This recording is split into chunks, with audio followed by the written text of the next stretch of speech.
नमस्कार मंडळी. तर तुम्हाला वाटत असेल आज एवढा सकाळ सकाळ उरकून कुठं निघालाय. तर आज आपल्याला जायचं होतं आपल्या मराठी शाळेत. जिमवरून आलो आणि लगेच आंघोळ केली आणि लगेच निघालो आपल्या मराठी शाळेत.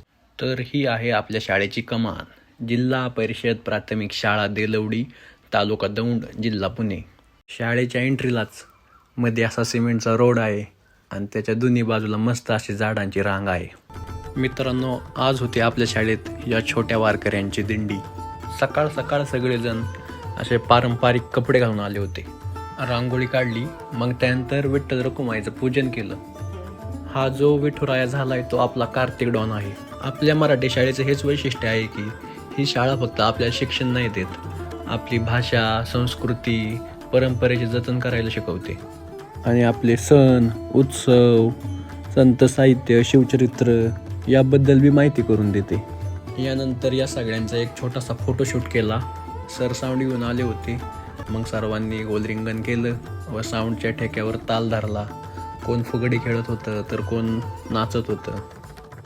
अशा उपक्रमांमुळे आपल्या संस्कृतीचे व परंपरेचे संवर्धन होते. तरी अनेक मराठी शाळांमध्ये विद्यार्थ्यांची संख्या कमी होत चालली आहे.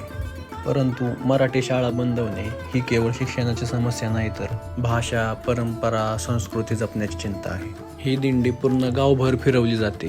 समोर विठू रखुमाई चालतात व त्यांच्या मागे सगळे छोटे वारकरी चालतात. मला आजोबांनी सांगितले होते की दिंडी घरापुढून जाणारी तर येताना सर्वांना बिस्किट पुढे घेऊन ये.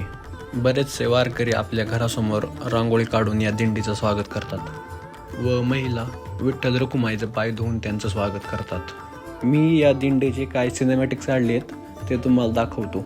घरांची सेवा केलीस तू आई, कस पांग फेडू कस होऊच राई, तुझ्या उपकारा जगी तोड नाही, ओवाळीन जीव माझा सावळे विठाई विठ्ठला. मग आजोबांनी व बहिणींनी बिस्किट पुड्याची वाटप केली. व्लॉग संपला. आवडला असेल तर लाईक करा, सबस्क्राईब करा.